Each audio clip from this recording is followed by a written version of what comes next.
Hey everybody, it's Christine Ernst, the Fat Ass Cancer Bitch, coming to you from the Cozy Wedding Cottage here in Sandwich, Massachusetts. It is Saturday, July 6th, and we have a new page from my Calendario Romano of Hot Priests, and this is Padre Luglio. Not bad. He's kind of a cutie. Not as handsome as last month, but that's okay. So, I hope you're all well. Thanks for tuning in. On July 4th, I, tidied my house and puttered around moving small pieces of furniture and rearranging all the throw pillows. There are 17 inside my house and 9 outside. They should always be in an odd number. 2, I cleaned the fridge, which was very satisfying. 3, I made some awesome earrings in my jewelry studio. Aren't those lovely? 4, I took my daughter and niece to see Inside Out 2, which is such an accurate depiction of the human psyche. Just perfect.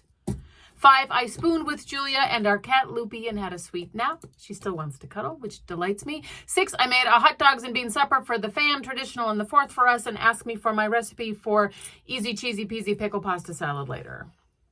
And 7, I played a kick-ass game of Uno after dinner, and I am at last the champion of the world.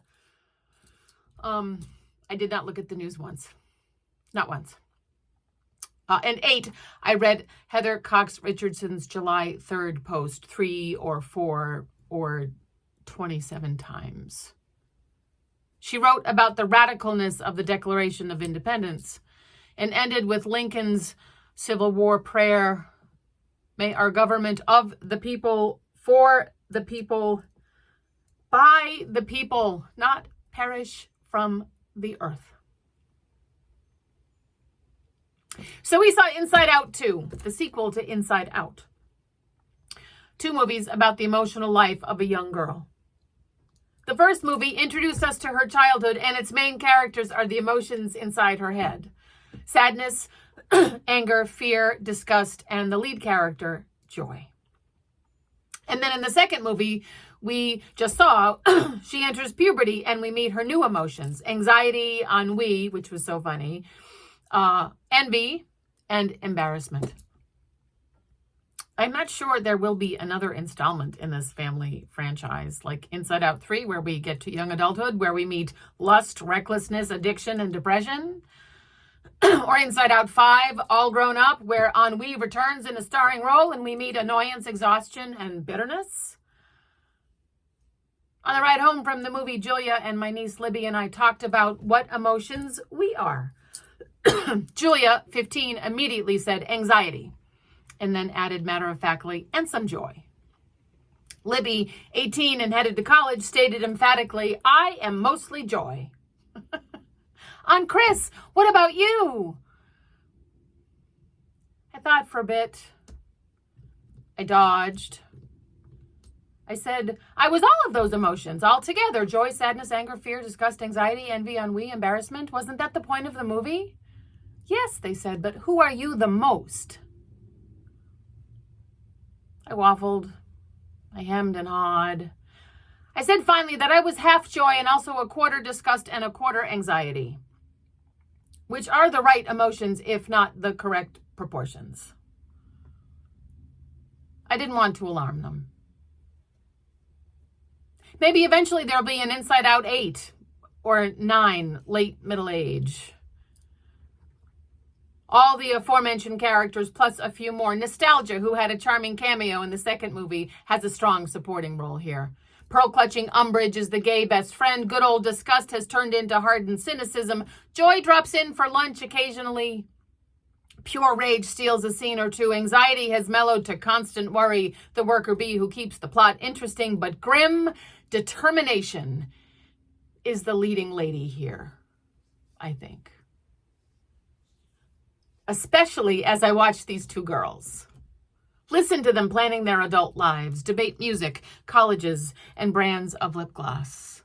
Choose outfits, argue over the radio, read books in the hammock, head off to find fireworks after Julie's shift scooping ice cream. Hear them talk about their grown-up selves and jobs and partners and families in a world, a country, a democracy in 5 or 10 or 30 years from now that they assume will be intact. Functional, not post-apocalyptic. It all seems so precarious right now, right? I don't want my fear to infect their future. So I read Heather Cox Richardson's July 4th post for good measure. Chilling, even terrifying, but also galvanizing. She ended with the Declaration of Independence, words written 248 years ago, saying that all men are created equal, all people are created equal, that they are endowed by their Creator with certain unalienable rights. That among these are life, liberty, and the pursuit of happiness. And that to secure these rights, governments are instituted, deriving their just powers from the consent of the governed.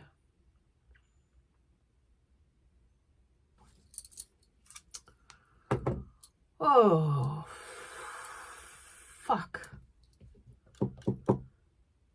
So act accordingly, folks. I hope there's some joy in your lives along with the fear and anxiety. Maybe you got to see some fireworks. Maybe you read Heather Cox Richardson, which I highly recommend. You can subscribe for free to her her blogs, and you can pay a little to support her, which you should do.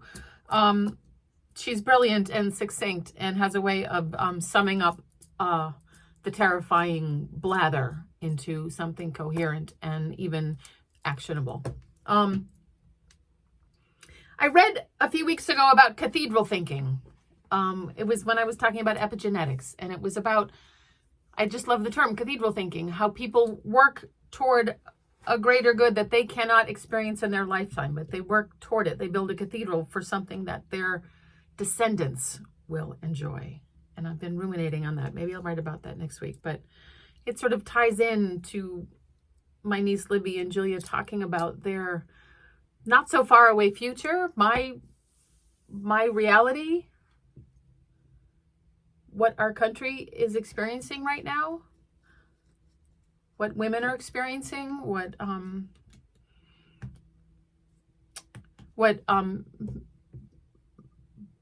any other person, other in quotes, meaning non-white male, is experiencing.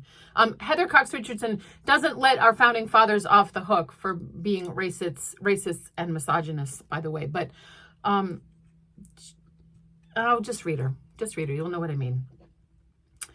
Oh, that was a little mushy, but happy Independence Day, dear folks. Go get an ice cream cone. Vote when you need to vote. Donate where you need to donate. Make some noise. Now is the time. If there was ever a time, now is the time, right? You are beloved. Oh, you are so beloved. And come as you are. Despite what the fucking Supreme Court says. Come as you are. I'll see you next week.